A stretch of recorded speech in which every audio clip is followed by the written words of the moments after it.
Il y a des liens très étroits qui existent et qui vont continuer à se développer avec le Conservatoire du Littoral. Et je voudrais m'attarder un tout petit peu sur ce qui nous unit et ce qui nous rassemble. Ce sont deux réseaux qui ont à cœur de faire vivre le patrimoine. C'est une conception assez intéressante. Le patrimoine, ça se préserve, mais ça se préserve quand on le fait vivre, avec la profonde conviction de faire dialoguer le patrimoine bâti et naturel, sachant que nous avons l'un et l'autre, les deux, aussi bien des espaces naturels à préserver et à valoriser que des espaces bâtis. Et la création contemporaine, c'est quelque chose dont on est profondément convaincu. L'importance des domaines naturels est évidemment très forte au CMN également et de plus en plus prégnante dans notre action. Et le souci partagé d'une approche globale, écologique au sens étymologique. Je rappelle que oikos veut dire la demeure ou la maison.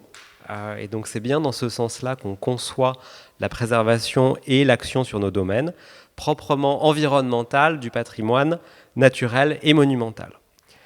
Et enfin, évidemment, la place que prennent chez nous les rivages, les lacs, les marais, les côtes rocheuses, qui occupent aujourd'hui et qui surtout ont occupé tout au long de l'histoire nos châteaux, nos forteresses, nos abbayes et tous les monuments dont nous avons la gestion. Aux côtés de notre partenaire, nous avons vécu une aventure humaine très riche de rencontres stimulantes dans le partage des compétences et de nos expériences.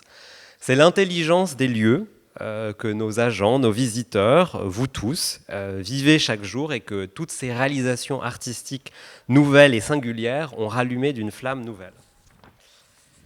C'est une habitude pour le CMN de la création contemporaine et de porter la commande artistique, souvent dans un cadre un peu différent qui est celui des cartes blanches à des artistes contemporains. Dans le cas présent, la commande était portée par un comité d'experts indépendants dans un dialogue continu qui s'est installé entre les équipes du ministère, celles du Centre des Monuments Nationaux et celles du Conservatoire du Littoral.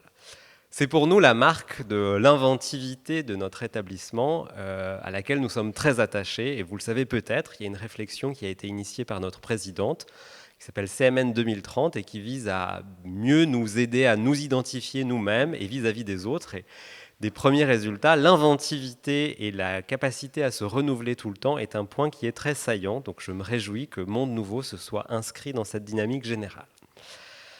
Pour le CMN, 110 monuments, vous le savez sans doute, acteurs majeurs du patrimoine, et pour le cas d'espèce, 64 artistes dans plus de 37 monuments qui ont été accueillis, souvent d'ailleurs avec des réalisations en série qui ont pu combiner plusieurs monuments.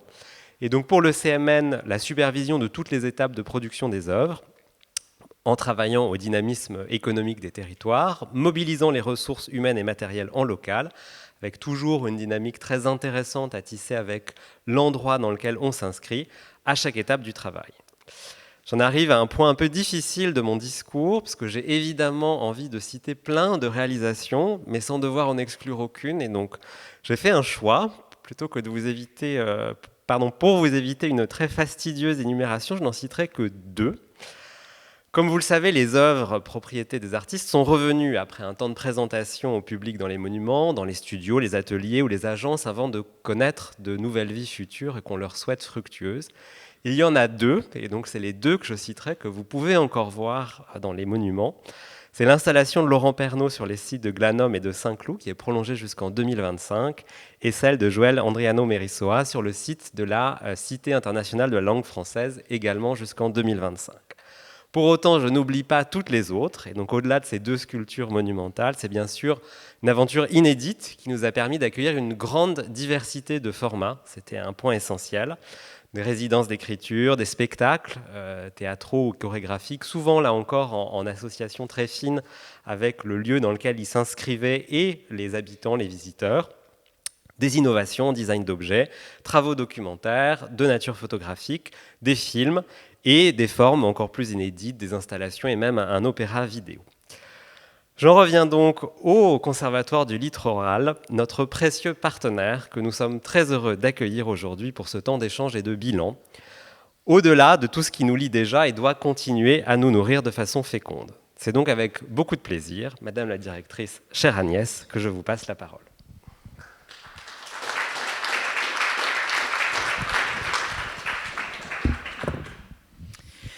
Alors, merci beaucoup de ces propos d'accueil qui nous vont droit au cœur.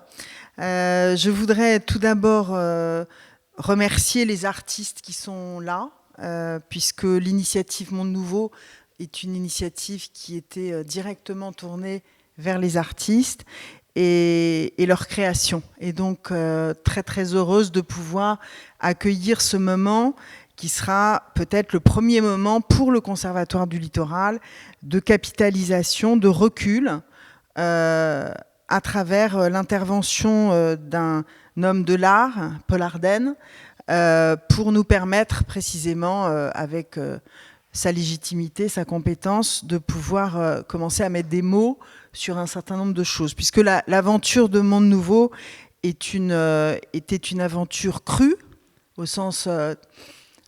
voilà, ouvrir les sites directement aux artistes, avec très peu de médiation. Nous, c'est pas du tout notre métier. Et donc là, on va peut-être commencer à voir ce que ça donne un peu plus cuit. Voilà. Alors, d'abord, un grand merci à ceux qui sont présents, puisque nous avons voulu ce moment, même si le public n'est pas, on va dire, en nombre, peut-être autant qu'on aurait aimé, mais...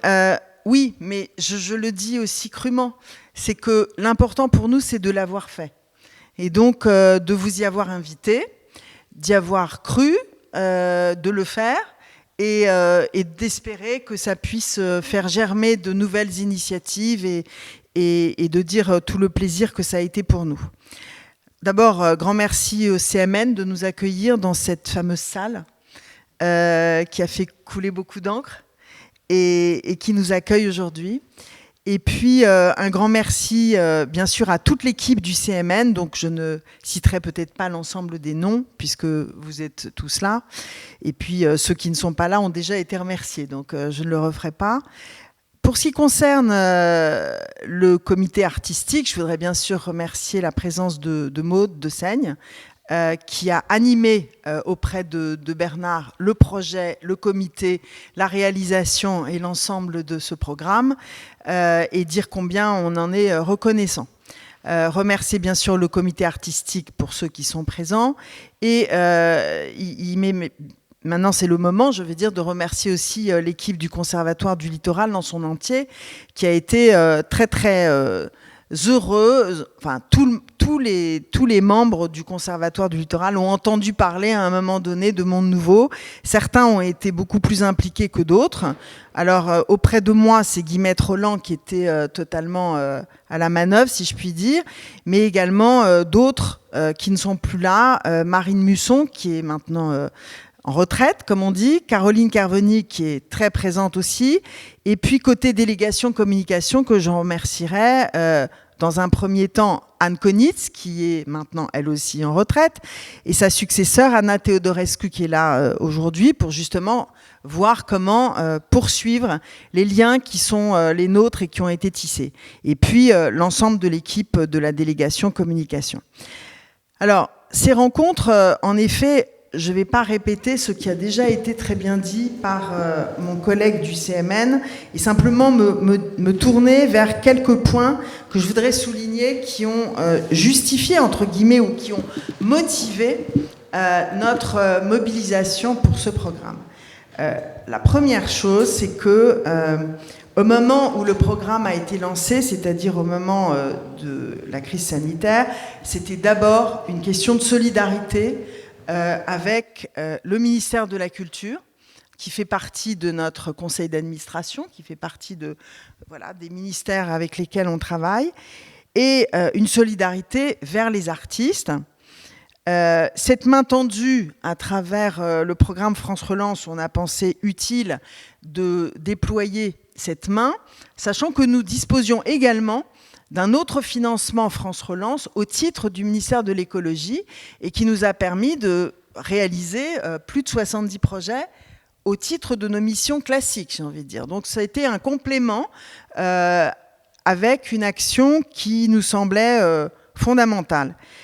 Aussi parce qu'elle délivrait un message, cette action, c'est la rencontre de deux mondes, le monde des artistes, le monde, on va dire, du patrimoine naturel.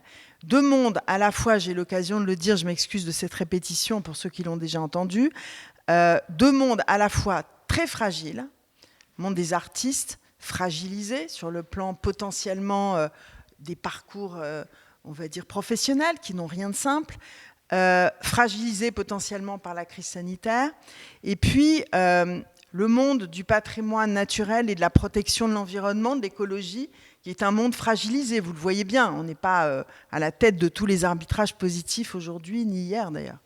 Donc ce sont des mondes fragiles, mais ce sont aussi des mondes qui sont forts, parce que ce sont les artistes, la création, qu'est-ce qu'il y a de plus fort, fondamentalement.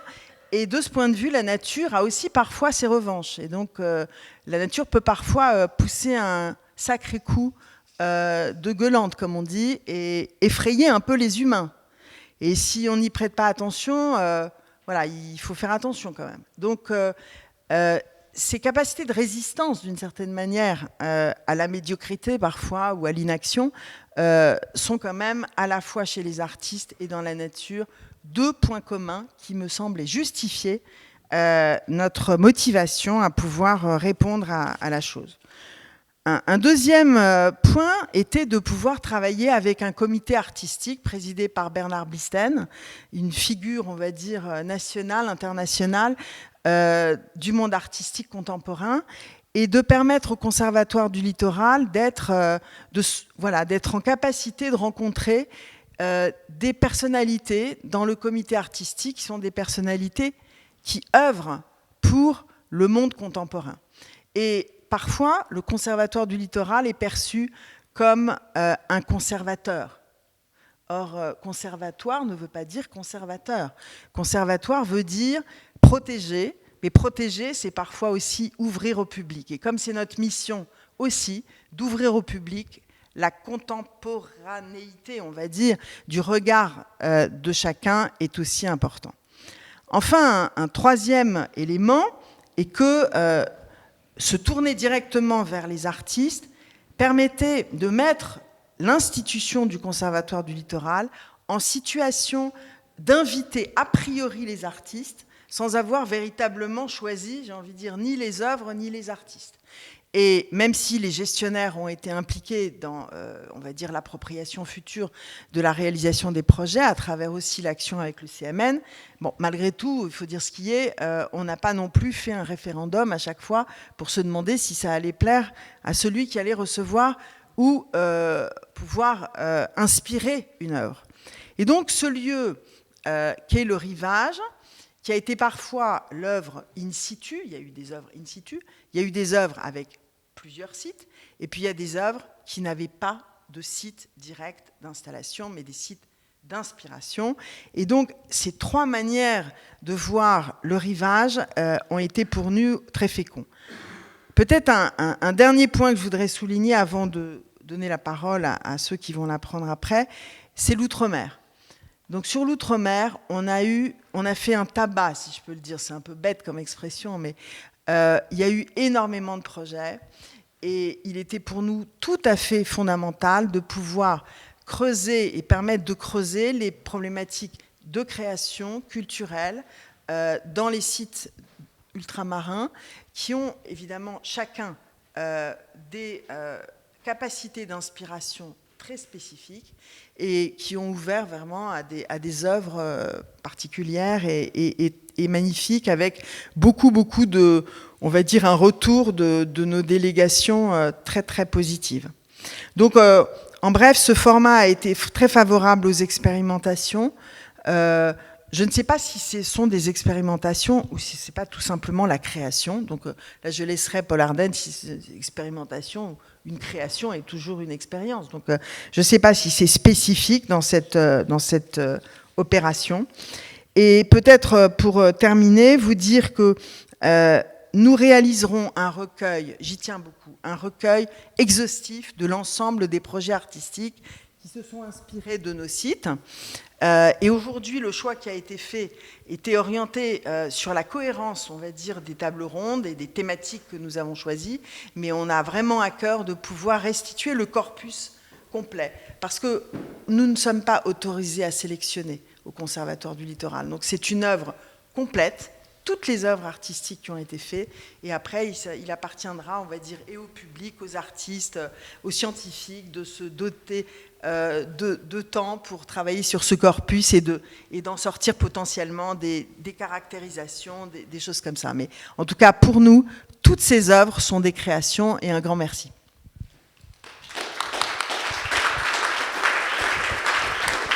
Bon, merci. Bien, merci pour cette parole institutionnelle qui servait d'introduction. Donc, on est là, Monde Nouveau, rencontre littorale, rencontre au pluriel. Donc, ça va nous occuper cet après-midi. Et donc, je vais dire quelques mots avant qu'on entende, dans la foulée de ces discours de bienvenue et d'introduction, Bernard Blisten lui-même, avec lequel nous avons donc une discussion. Alors, je demanderai peut-être qu'on allume le rétroprojecteur, si c'est possible.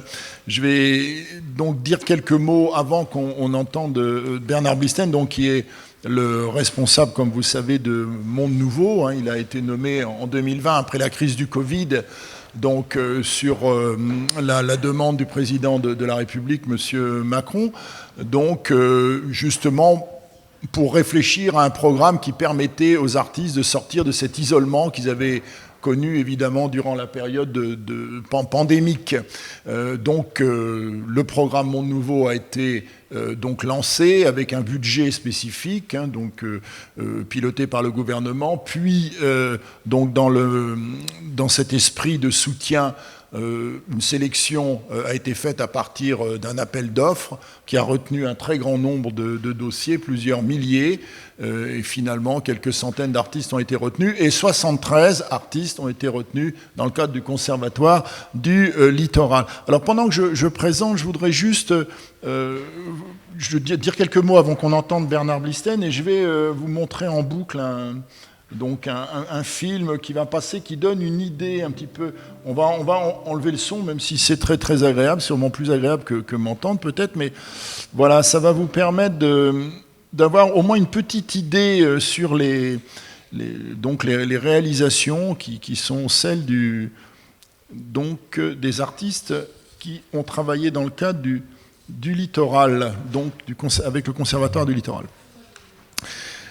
Donc, plus de 70 propositions ont été accueillies par des sites qui sont gérés par le Conservatoire du Littoral, qui sont alors évidemment des littoraux à proprement parler, mais pas seulement, des lacs également, des zones d'eau, des zones palaffites, comme on dit. Alors, comme effectivement Agnès le rappelait tout à l'heure, à la fois en métropole et au-delà, donc dans le secteur ultramarin, donc plus de 70 créations artistique. Alors cet après-midi, on va on a réuni une quinzaine d'entre les créateurs sélectionnés par Monde Nouveau pour le Conservatoire du Littoral, et l'occasion va nous être fournie de découvrir leurs travaux dans toute leur diversité, ce qui a été évoqué à l'instant, donc à travers 3 tables rondes autour toujours de la notion du site. Cette notion du site, évidemment, est essentielle. Alors, première table ronde, mémoire et devenir, ensuite collecte sensorielle, ensuite itinérance, mutation, mouvement. Alors l'intitulé de ces tables rondes, comme vous l'aurez remarqué, met l'accent, je viens de le dire, sur le site, dans ce cas le littoral, les littoraux, mais aussi ces lacs français ultramarins, avec cette notion de site en l'occurrence absolument essentielle. Pour cette raison, d'abord elle est inspirante.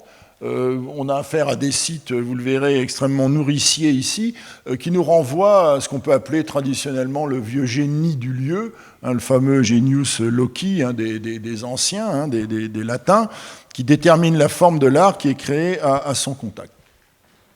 Alors, puisqu'on me fait l'honneur j'en remercie les institutions concernées de chapeauter un petit peu cette rencontre, en m'effaçant évidemment tout l'après-midi derrière les propositions des artistes qui vont donc être présentées ici directement par eux-mêmes. Donc, je me suis permis de juste poser la réflexion sur le terme, le littoral à proprement parler, puisque c'est de ça que nous parlons. Alors, si on va au dictionnaire, ce qui est toujours une très bonne chose, c'est un périmètre relatif, je cite, à la zone de contact entre la terre et la mer. Bon, voilà, donc vous avez une définition ici tout à fait élémentaire, mais tel que nous l'aborderons, nous tel qu'on le visitera aujourd'hui ce littoral, c'est aussi un périmètre relatif à la zone de contact entre le milieu, donc le site, mais aussi la pensée créative et par extension la forme sensible, l'esthétique et la poésie, bien évidemment, au sens premier, très élargi, donc et séminal de création, poésis, hein, la création chez les Grecs. Alors, il y a cette idée ici, ce qu'on va voir, et ça m'a beaucoup intéressé, beaucoup frappé chez les artistes sollicités. Le fait de créer à partir du littoral, aujourd'hui, n'est jamais quelque chose d'anodin. C'est-à-dire qu'on voit que tous les artistes impliqués ont, d'une certaine façon, relevé chaque fois un point sensible, on pourrait dire un point problématique, une sorte de seuil critique du littoral, dans le rapport en tout cas qu'ils entretiennent avec celui-ci, et ceci à plusieurs titres. Et à commencer par le fait que ce qui va nous apparaître très, très fortement, c'est la fragilité. C'est le principe de cette fragilité du milieu littoral, qui est un milieu soumis aujourd'hui, vous le savez, à des convoitises humaines infinies, hein, que ce soit celle du commerce, celle du tourisme, hein, évidemment, plus encore, les aléas de la vie économique et ce qu'on peut appeler les assauts anthropocènes. Hein, les assauts anthropocènes, c'est tout ce qui constitue en quelque sorte les attaques humaines liées à la surexploitation du milieu littoral en l'occurrence. Alors, c'est un milieu également d'une très grande richesse, hein, c'est aussi pour ça qu'il est convoité, naturel et patrimonial, on vient de nous le rappeler ici, mais pas seulement. Le capital physique et symbolique que représente le littoral dans le cadre de Monde Nouveau, justement, donne lieu à un ensemble d'œuvres et de moments créatifs, et on navigue ici entre un très grand nombre de pôles, la mythologie du rivage, hein, vous verrez, des considérations identitaires aussi très, très fortes, hein, finalement, qui habite le littoral, à qui appartient-il réellement, qui peut le revendiquer, au nom de quoi, hein, c'est comme ça. Donc, également la question du soin, également l'attention prégnante portée au territoire littoral de plus en plus, hein, du fait donc d'une culture ici en devenir, mais du fait de la fragilité, une culture en péril aussi. Hein. Il y a cette idée très, très forte d'un lieu, au fond, qui souffre, un lieu qui ne mérite pas l'attention qui devrait lui être accordée. Même si en France, vous savez qu'on a bien évidemment un conservatoire du littoral qui veille à ce que finalement, en particulier la privatisation, ne fasse pas de nos littoraux des zones confisquées finalement pour les communs, pour le bien public, pour la République même, pourrait-on dire plus simplement. Bon. Alors, ce qui m'a frappé aussi, et je crois que vous le voyez ici à travers les images qui circulent, hein, donc vous voyez cette idée très très forte de diversité. Il y a une très grande diversité des propositions. Et cette notion de diversité, bien sûr, a une valeur, une grande valeur contre ce qu'on pourrait croire être une normalisation culturelle aujourd'hui, ou une sorte de consensus qui ferait qu'on irait toujours dans la même direction, des directions soit qui sont celles du mainstream, hein, du courant dominant, de la mode notamment, ou du marché des biens culturels, ou même des États à travers les politiques culturelles. Ça concerne la France, bien sûr, puisque vous savez que notre pays est un de ceux où la politique culturelle est la plus, on pourrait dire, la plus marquée, la plus volontariste, hein, de la part des instances publiques. Eh bien, ce qui m'a frappé, c'est qu'au fond, on est très au-delà, et réellement, je ne dis pas ça diplomatiquement, mais on est très au-delà d'une culture, même d'un dogmatisme éclairé, si vous voulez, hein, et on est dans quelque chose qui peut-être pourrait être qualifié comme un refus de l'abandon. C'est la donnée qui m'a le plus frappé, si vous voulez, c'est presque un sentiment de solidarité exprimé par ces artistes à l'égard du littoral, perçu dans toute sa fragilité, dans son devenir précarisé en quelque sorte, hein, stigmatisé même peut-être, hein, d'une certaine manière. Alors ça nous donne des créateurs, je les ai appelés littoralistes, excusez-moi, hein, ce néologisme, voilà, qui a été souligné par mon traitement de texte, hein, il m'a souligné le mot en disant ce mot n'existe pas. Bon, je dis voilà, alors donc j'ai mis j'ai mis des guillemets ici. Bon. Les créateurs littoralistes de Monde Nouveau sont tous, sauf des indifférents ou des fatigués du signe, on pourrait dire. Bon, j'ai trouvé beaucoup d'implications, une création qui, au fond, équivalait à s'impliquer. Alors, vous savez, on utilise toujours cette phrase de Gilles Deleuze, le philosophe qui nous a quittés il y a 30 ans maintenant, en 1995, si mes souvenirs sont bons. Créer, c'est résister. Bon, d'abord, c'est pas lui le premier qui a dit ça, vous en doutez bien. Et puis, créer, c'est pas toujours résister. C'est très bien qu'un très grand nombre de créateurs ont été des collaborateurs des pires régimes politiques qui puissent exister. Donc, il faut faire attention à ces sortes de formules à l'emporte-pièce. Oui, créer, c'est résister. Non, pas toujours. Parfois même, c'est... Si le régime politique est bon, d'ailleurs, pourquoi est-ce que ça ne serait pas aussi participer, vous voyez, d'une certaine façon. Bon, alors en tout cas, on pourrait dire créer, c'est s'impliquer. Pour nos artistes littoralistes, c'est s'impliquer, c'est, pourrait-on dire, à ce tour se littoraliser. Voilà, l'artiste qui travaille sur le littoral, eh bien, il endosse, d'une façon, il s'identifie, un travail d'identification très fort, et ça passe notamment, entre autres, mais par l'attention aux matériaux. On va beaucoup s'intéresser au sable, à la roche, ça passe par l'attention à la présence humaine dans la longue durée, par exemple. Bon, ben voilà, les littoraux ont été occupés de très longue date, évidemment. Alors, pendant que les images circulent et avant qu'on commence donc la présentation, donc je dirais encore quelques mots, puis on écoutera Bernard Blisten, je pense, qui nous expliquera le sens de Monde Nouveau, et en particulier l'accent mis sur le littoral. Alors, je voudrais juste, avant qu'on passe... attendez, je regarde où on en est de notre... voilà, on va laisser un peu circuler. Il faut rendre hommage quand même à l'ensemble des gens qui ont travaillé sur ces littoraux, dire quelques mots du rapport, justement, en affinant le rapport des artistes, un petit peu des créateurs en tout genre, sur le rapport à ce littoral, et notamment à ce qui semble avoir posé un problème à la plus grande partie d'entre eux, c'est le croix de l'artificialisation.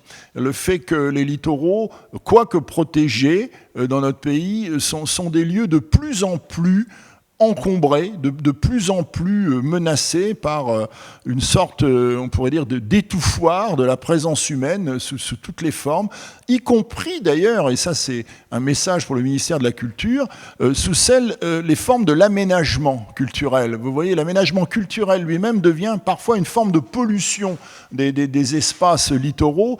Bon, c'est un phénomène qu'on connaît bien aux États-Unis. Par exemple, si vous allez au Grand Canyon, par exemple, si vous y étiez il y a 40 ans, c'était encore un lieu sauvage. Si vous y allez aujourd'hui, c'est devenu un Disneyland. Vous voyez, ni plus ni moins. Donc, la suroccupation culturelle peut être aussi un problème. Alors, ça produit des effets de dénaturalisation, de défiguration, de suraménagement, qui ont beaucoup, on pourrait dire, sollicité les artistes ici, dans le sens qui a toujours été le leur, de retrouver un rapport plus originaire, plus originel, plus original aussi, à ce qu'est ce territoire.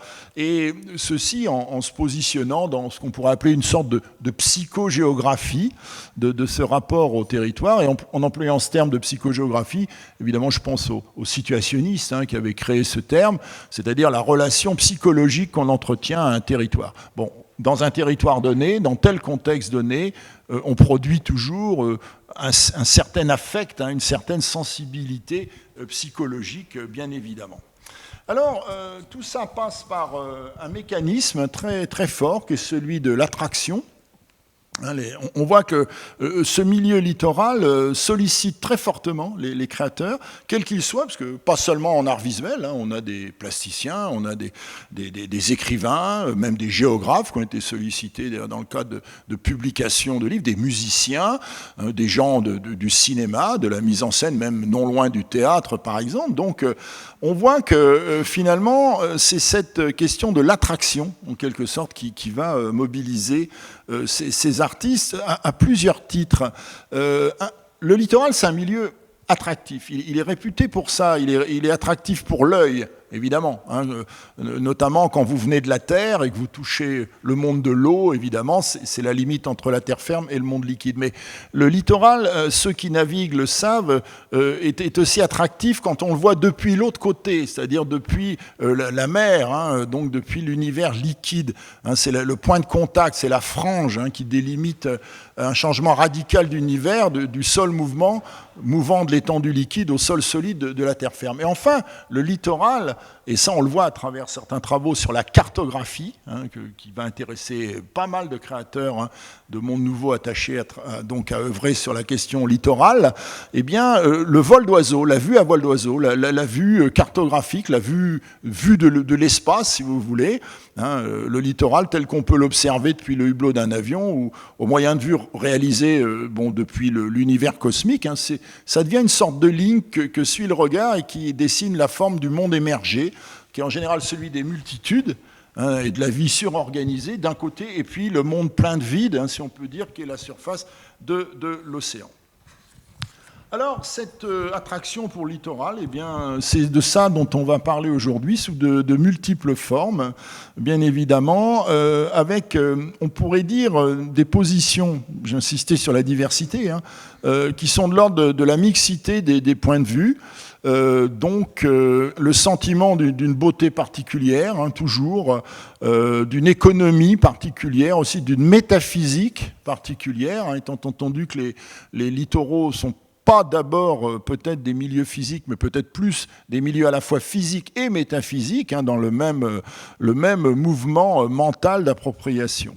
Voilà, alors ça n'a rien de surprenant, hein, puisque si on interroge l'histoire humaine, hein, anthropologiquement parlant, il faut savoir que l'être humain entretient avec les milieux littoraux une relation immémoriale, hein. On pense que plus de 80% des lieux occupés de tout temps par les humains dès l'origine de l'humanité étaient des bords d'eau, hein, des littoraux, que ce soit des littoraux de fleuves ou des littoraux marins. Donc il y a une sorte, on pourrait dire, de présence d'une certaine façon ontologique, pour employer un grand mot, hein, du littoral à notre psyché, à notre univers mental. Voilà.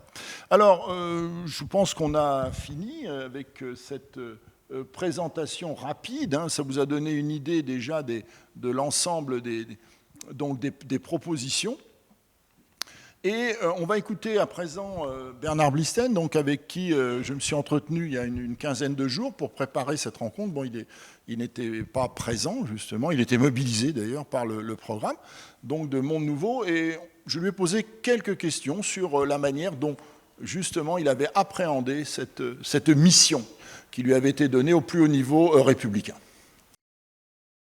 Lorsque j'ai été sollicité, j'ai proposé un projet pluri- ou interdisciplinaire.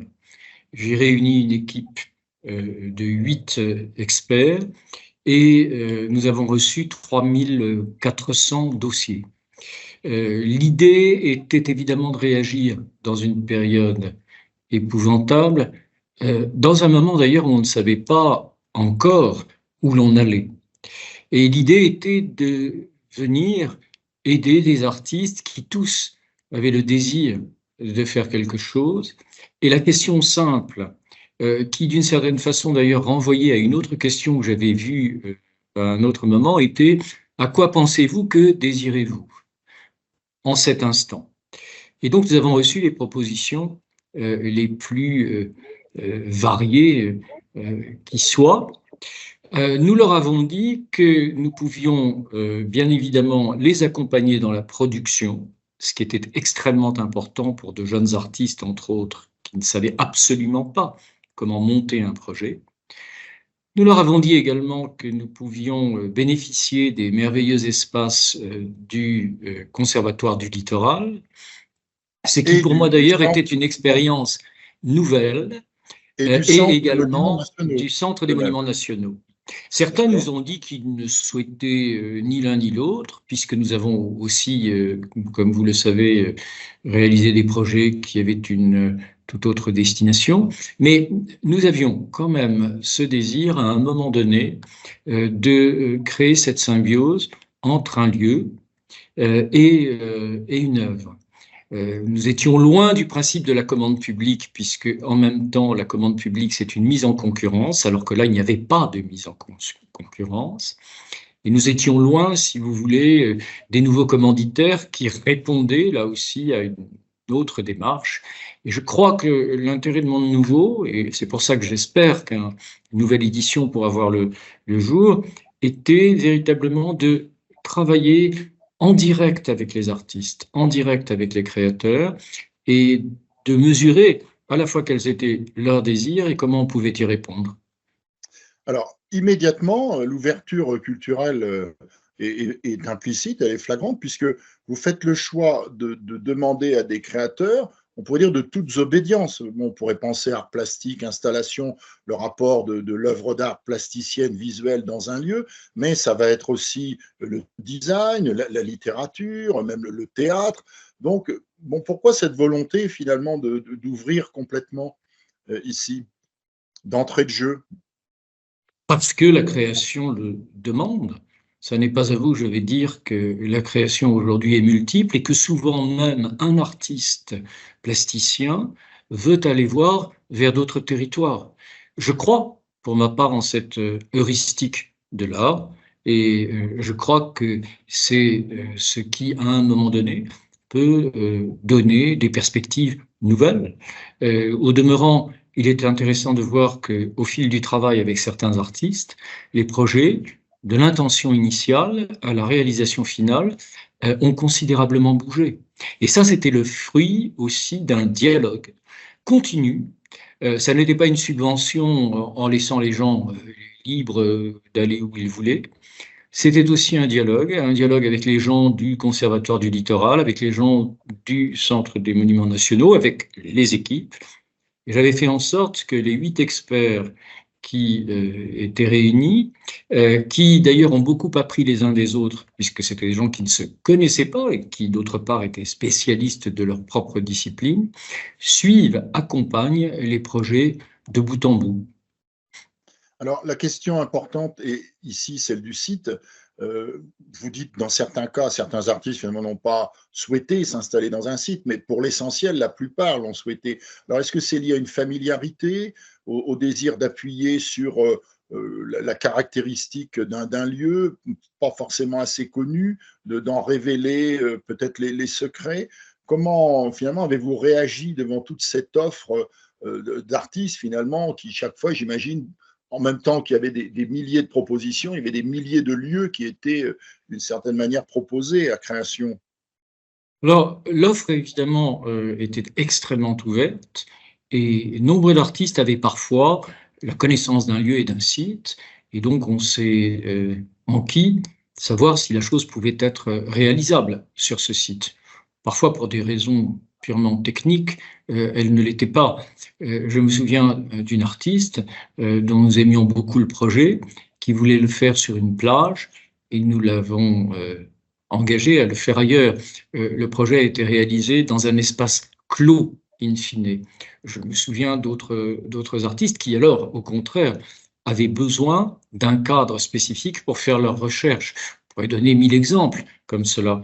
Donc, en fait, c'est dans ce dialogue, dans cet espace, je dirais, de connivence entre les artistes et ceux qui les accompagnaient, d'où qu'ils viennent d'ailleurs, que l'on a pu mener à bien ce projet.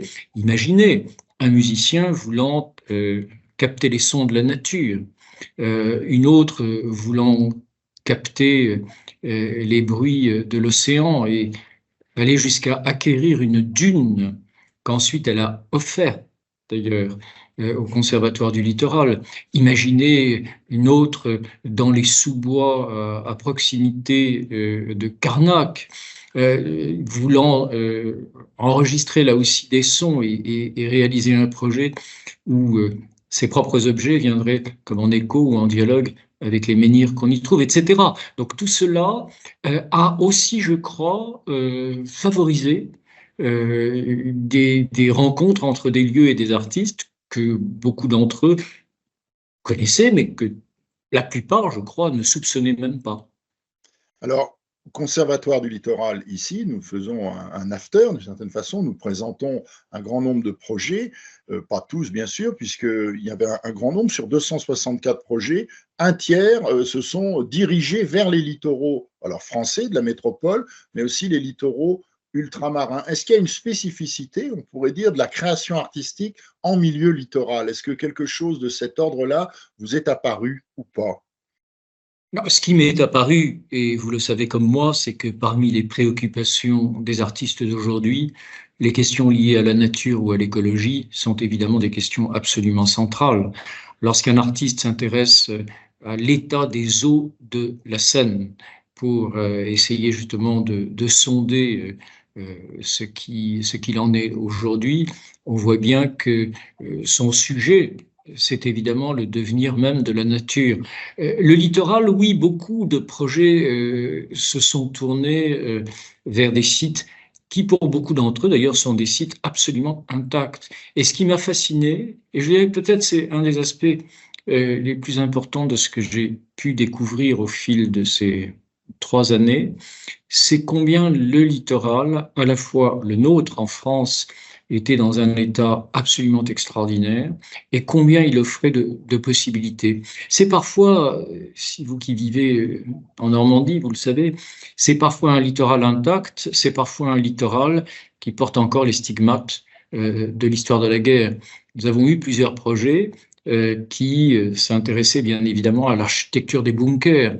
Nous avons eu d'autres projets qui s'intéressaient à des fortifications et autres sites, si vous voulez, mais nous avons eu également des projets qui, justement, s'intéressaient à une forme de virginité même du paysage. Et la réalité de tout cela, ce peut être, au bout de la chose, une pièce éphémère, voire une chorégraphie, ce peut être un film, ce peut être une architecture. Les réponses sont extrêmement ouvertes et finalement rejoignent la diversité des médiums dont on est parti. Alors, pour conclure cet entretien, hélas trop rapide, je voudrais simplement poser une question. On a parlé du thème écologique, de son importance, bon, assez peu surprenante aujourd'hui, mais sans doute d'autres thèmes se sont-ils imposés.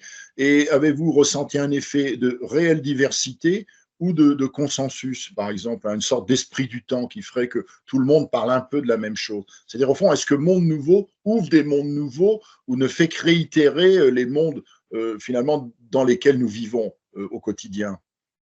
Vous aurez déjà remarqué que Monde Nouveau ne s'appelle pas Nouveau Monde. C'est une manière de s'éloigner de tout ce qui aurait pu laisser penser à une forme de conquête ou de colonisation. Mais il est clair que tous les grands thèmes que vous évoquez, qui sont d'ailleurs aussi, ne l'oublions pas, ceux que nous avons pu mettre en œuvre du côté des territoires d'outre-mer. Nous en avons réalisé plusieurs, des dizaines, si vous voulez, dans des mangroves ou dans des lieux en Martinique, en Guadeloupe, à La Réunion, etc., et dans d'autres endroits, qui, d'une certaine façon, témoignent à la fois de problèmes qui sont liés à la nature, à son état, mais également, au-delà de la nature, à des problèmes d'ordre, je dirais, anthropologique, voire des problèmes politiques. Donc non, on ne peut pas dire, et on ne peut pas réduire d'ailleurs une œuvre, et vous le savez tout aussi bien que moi, on ne peut pas réduire une œuvre quand cette œuvre est intéressante à un simple domaine.